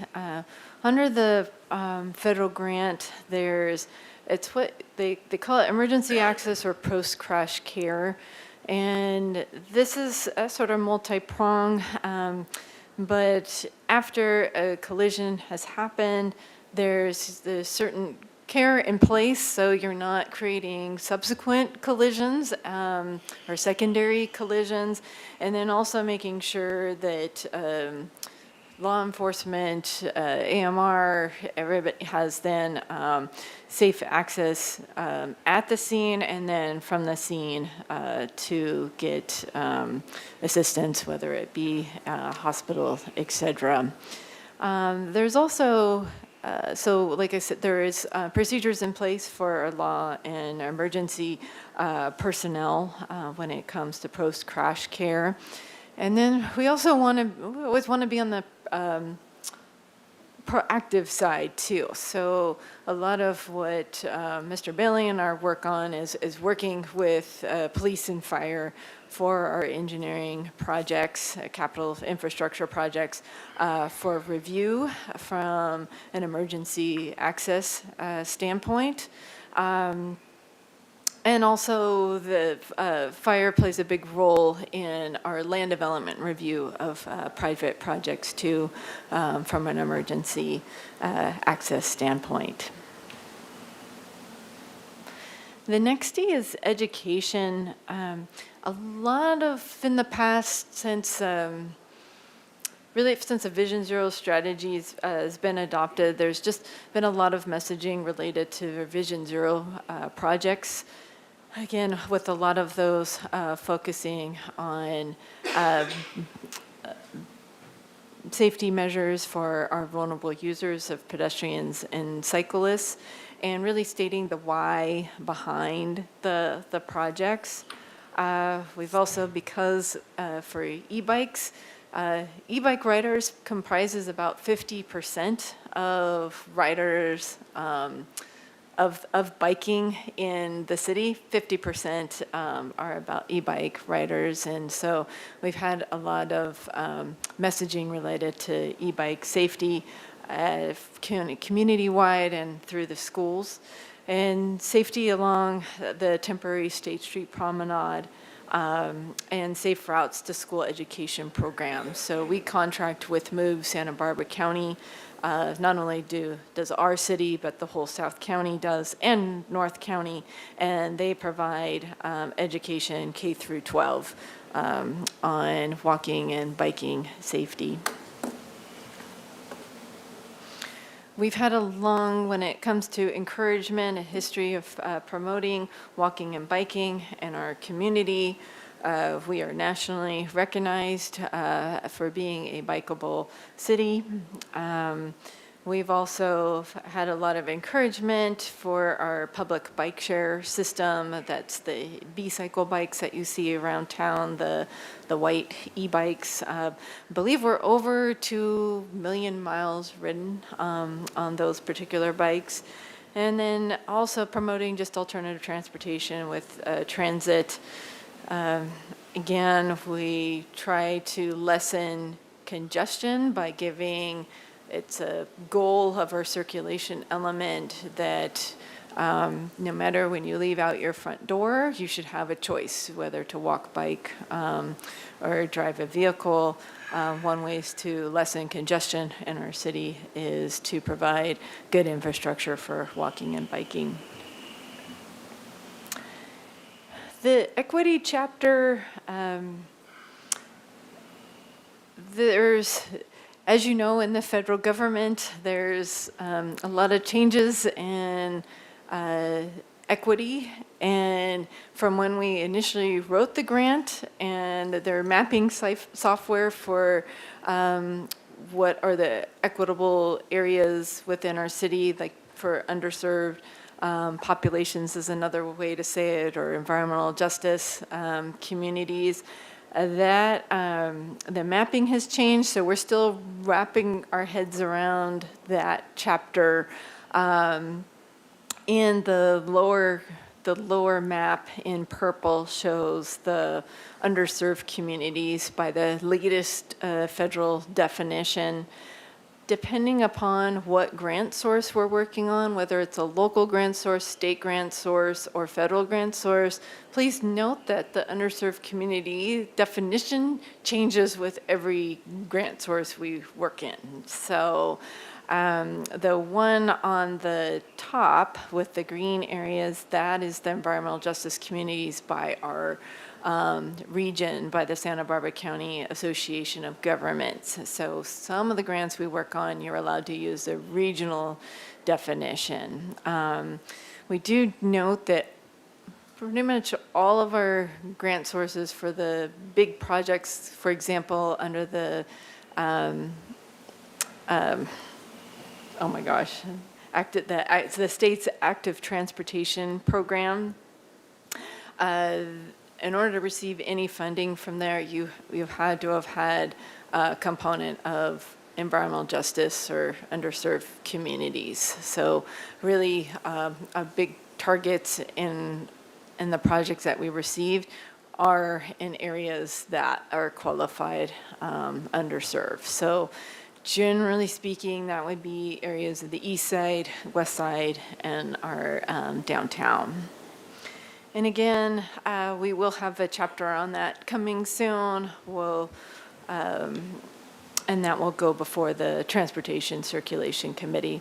And then finally, just again, evaluation for all of these categories. It's just a constant process of that we're always evaluating. As far as for the next milestones in this planning effort, like I said, we will also be before the Neighborhood Advisory Committee in a couple of weeks, providing the same presentation. We also plan to have an initial traffic safety survey citywide. It is on schedule to go out next week. So we encourage you all to take it, and please tell all of your neighbors and friends to also take it as well. As for the future chapters, we'll be working on in more detail is the countermeasures. Those are when there are engineering solutions. What does that look like? And again, we'll have more on the equity considerations policy analysis, and we plan to have follow-up surveys as well, citywide and with our schools. We had an initial survey that went out to families in the Santa Barbara Union and Hope School districts. Plan to have the draft safety plan in April of 2026 with a final review by City Council in June of 2026. So thank you. That was a lot to cover, but this is really the backbone for the whole planning effort. Thank you for having us this evening. We really appreciate it. And again, we'd love to get your feedback on these chapters. Again, tonight, we are not solving or addressing at a intersection level tonight or whatever. We just want to know, did those, when you read those chapters, did they make sense? Is there anything you felt was missing in the discussion, that type of thing? We really want to put together a really solid action plan that ultimately is actionable for the next round of capital projects. So thank you again. Commissioner Hill? I'm going to focus a little bit differently rather than on the engineering aspect. As I read through this, would you agree that bicycle-involved collisions are increasing in Santa Barbara? Yes. And would you agree that the majority of those are e-bike collisions? We are seeing an uptick in the e-bike collisions. Like I said, the data is only, we've only had really 2 good solid years of e-bike related collisions, but And they're going up. that is what we are noticing in the data. And previous to that, e-bikes were wrapped into motorcycles, which is a little bit confusing in terms of the system, right? That's correct. Now, I have to express my bias. I've been a bicyclist for 50 years, and I now have grandchildren who are driving e-bikes at 18 miles an hour around town. And would you tell me what your evaluation is of the bicycle education? Sorry, I'm sorry, go ahead. I had a tap from the,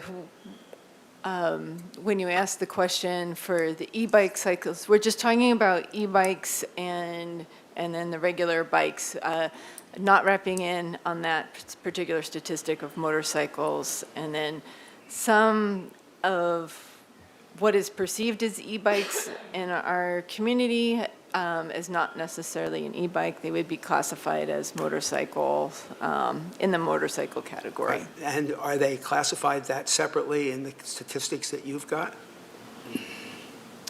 Yes. So if you have a vehicle which is capable of traveling 28 miles per hour, and it is not classified as an e-bike, it's classified as a motor vehicle for your data?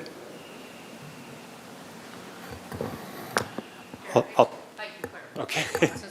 Since traffic, I know this is a difficult issue. so since collision data is actually done by the officers, because it comes through the collision report, so when the officer takes the report, they check those boxes. Before, there was not a separate checkbox for e-bike.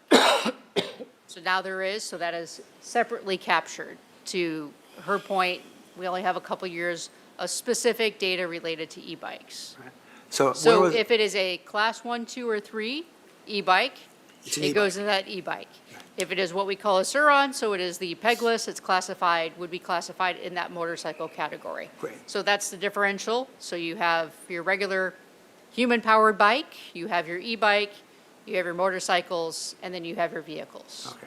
Does that Thank you. help clarify your question? Yeah, and I'm really aiming at a different point, which is that there's a couple of places where it's referenced about bicycle safety and education of bicycle safety, and I'm wondering, what are the current, have you had any evaluation of the impact, if any, of the bicycle safety programs that you made some reference to on the collision data? So there's a lot of different education that has started. A lot of it is being done by, like, there's SB Move, there's community partners working on it, there's different pieces of it. We're all working together as a city team on those pieces. You have officers from our traffic unit doing a lot of it at the junior highs right now. So there's multiple pieces, but there's no way to know whether that education is going to be successful until we get a couple more years of data. So there's no way to know right now what we just did until we get another year's worth of data, other than anecdotally what we see, and whether that is going to be related to actually specific education or whether that's going to be related to our increased enforcement efforts. Also, it'll be hard to determine between the difference of the two. Okay, so the data doesn't give us any metric for making a determination of whether the education programs, whether they're in the school or through SB Move or all the other approaches that are being taken, are effective at, as they say, when a cyclist is at fault, the most common primary collision factor is unsafe speed. All right? But you might also recognize, if you're a driver, that it also requires a certain amount of ability to project the environment that you are operating in, and that's something which maybe the average 14-year-old is not so great at. Correct. And there, it'll be interesting to see what the 25 data is.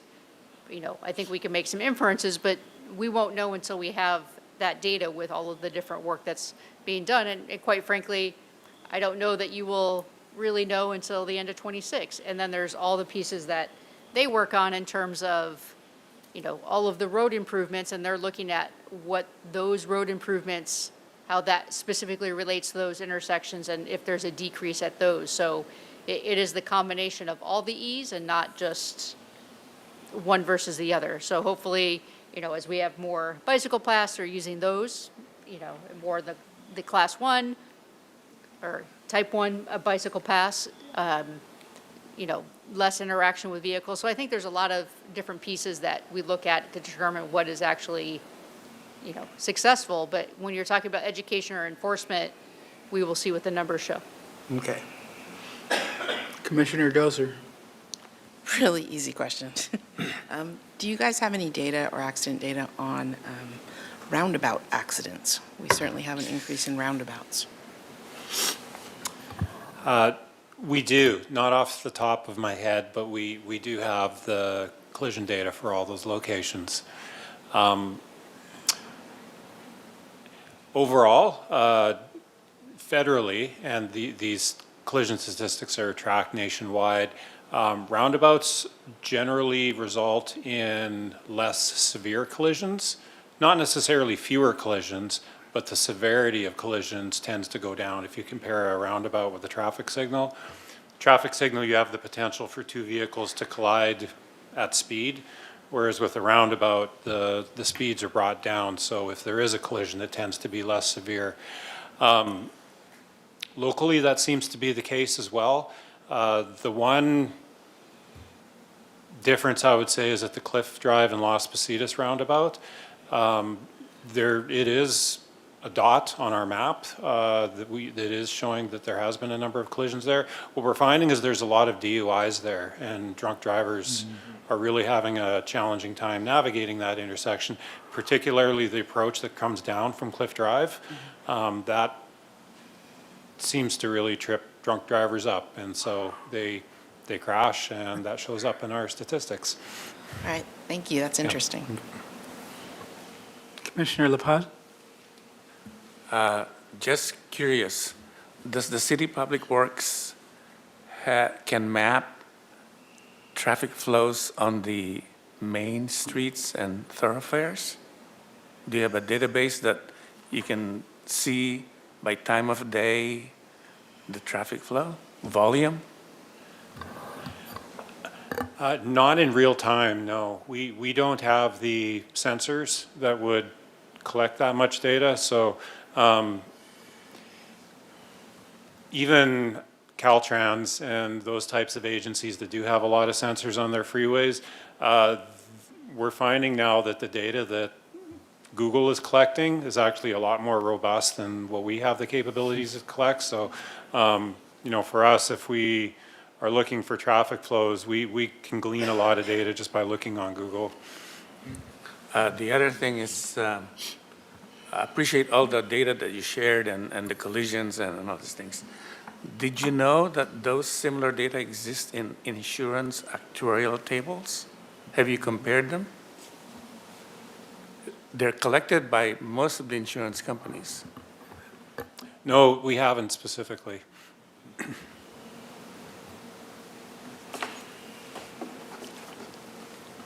How many more roundabouts are in our future?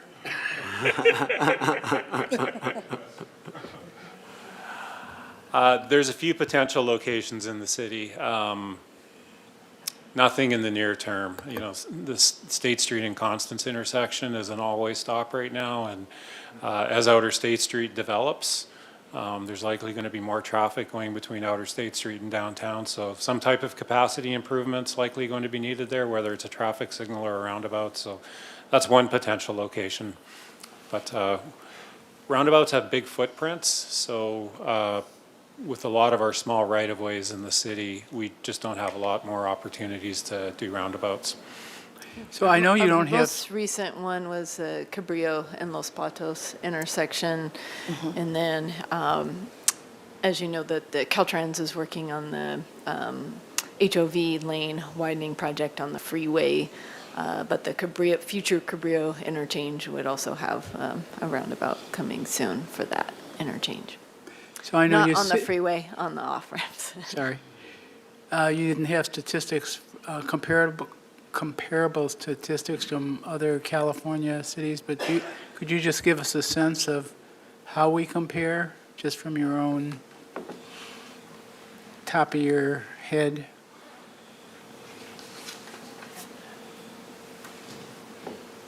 If you give me a minute, I do have some of that data.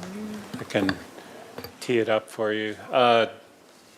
A good place to compare to other cities in California is through the Governor's Office of Traffic Safety. So they provide statistics of how peer cities would do, especially cities that are comparable in size. We have looked at some of the larger cities in California as far as trends. If you think of that one graph where it really went up in 2024, as far as the severe and fatal collisions, we did look at some of the larger cities in California and what they were experiencing in 2024, and they didn't have that big uptick in 2024 like we did. They've kind of seen more of a steady, so that's one comparison, that, again, that makes us really concerned about what happened in 2024.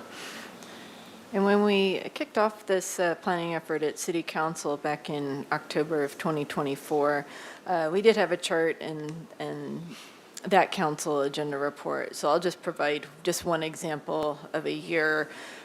We had included a chart of basically 105 cities of similar size in California, like where did the city rank? And this was based on the State Office in Traffic Safety collision statistics. So I'm just going to pull year 2021 as an example. So we ranked out of the 105 cities third for alcohol-involved related collisions, resulting in the severe and fatal injuries.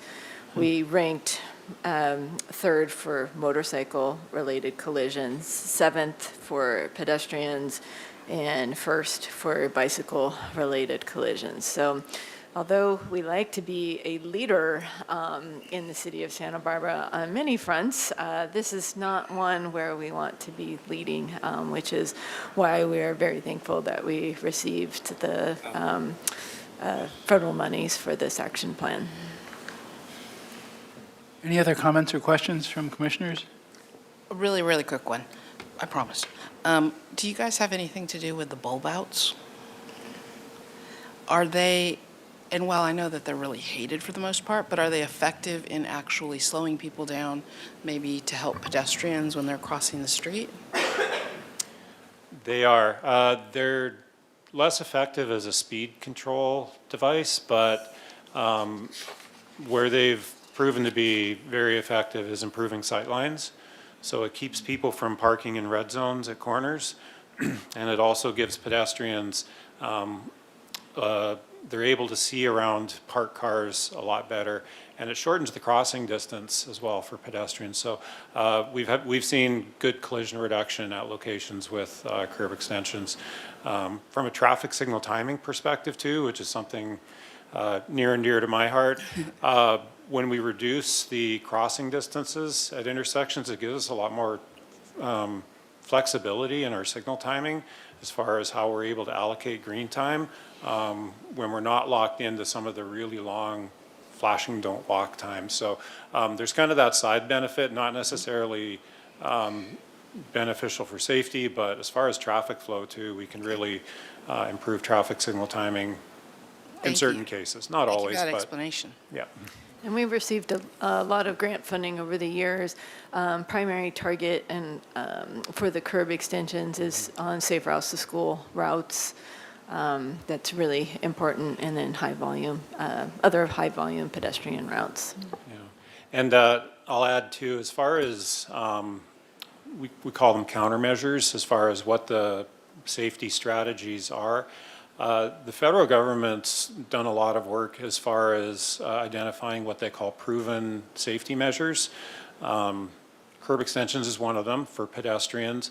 There's the flashers, flashers, that's another one. So those are the kind of things that they really promote cities to look into using at appropriate locations.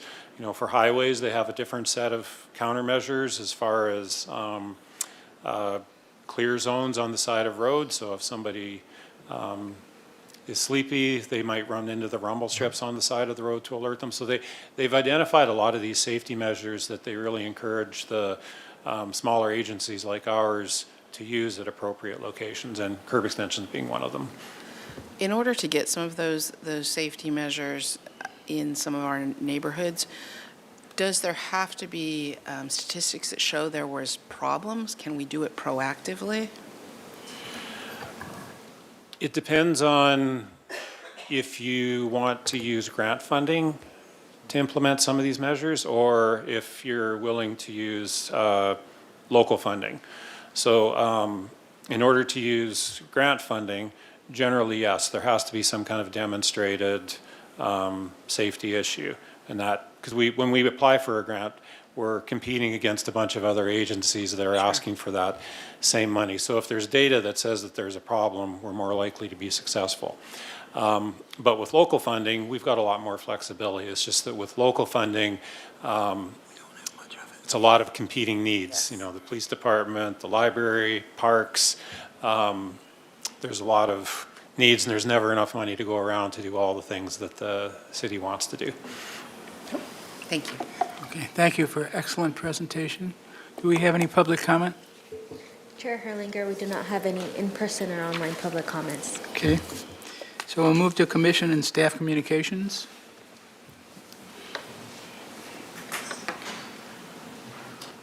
I know Chief Mails left, but I wanted to give him a shout out for